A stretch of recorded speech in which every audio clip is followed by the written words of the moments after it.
बार जब आप किसी चीज पर काम करना शुरू कर दें तो असफलता से न डरें और न ही उसे छोड़ें। जो लोग ईमानदारी से काम करते हैं वे सबसे ज्यादा खुश रहते हैं। दुनिया उन्हीं का सम्मान करती है जो दृढ़ निश्चयी होते हैं।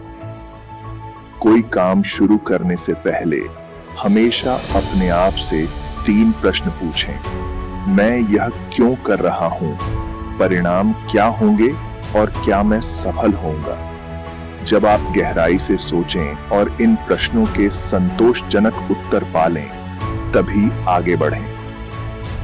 व्यक्ति जन्म से नहीं, कर्म से महान होता है। एक व्यक्ति अपने मन के प्रयासों से ऊपर उठ सकता है। वह अपने मन के कारण अज्ञान में भी डूब सकता है।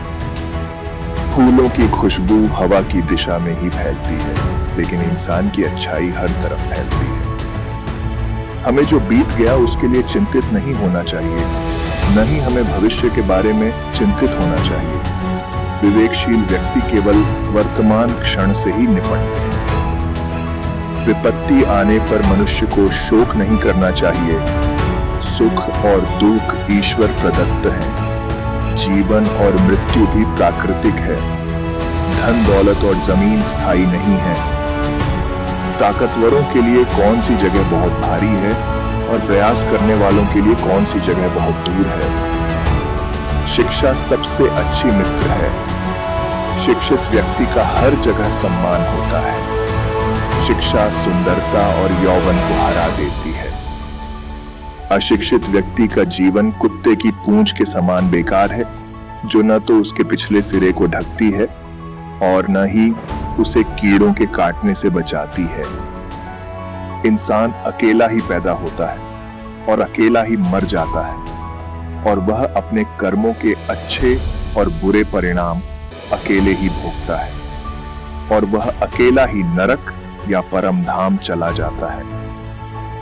यदि राजा धर्मात्मा है तो प्रजा भी वैसी ही हो जाती है, और यदि राजा दुष्ट है तो प्रजा भी वैसी ही हो जाती है।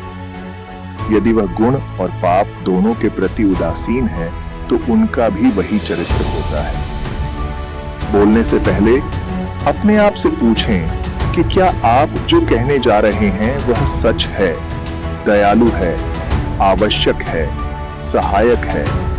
यदि उत्तर नहीं है तो हो सकता है कि आप जो कहने जा रहे हैं उसे अनकहा छोड़ दिया जाए।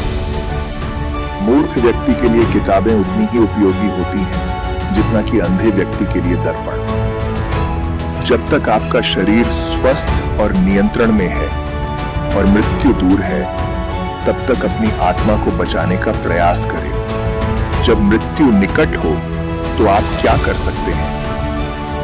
यह संसार एक बड़ा परिवार है और सभी का पोषण एक ही परम सत्ता से होता है।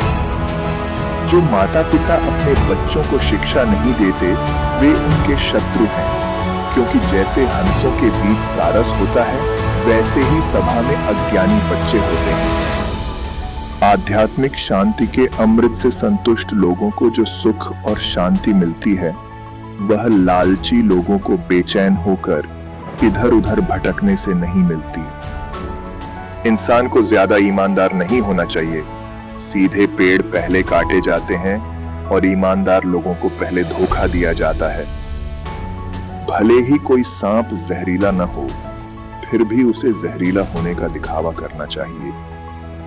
यह प्रकट न करें कि आपने क्या करने के बारे में सोचा है, बल्कि बुद्धिमान सलाह से इसे कार्यान्वित करने के लिए दृढ़ संकल्पित होकर इसे गुप्त रखें। यदि किसी का स्वभाव अच्छा है तो और किस गुण की आवश्यकता है? यदि किसी व्यक्ति के पास प्रसिद्धि है तो अन्य अलंकरणों का क्या महत्व है? यह हमारी चाणक्य प्रेरणा की खुराक है। हमें थोड़ा प्यार दिखाएं, लाइक, शेयर और सब्सक्राइब करें। धन्यवाद।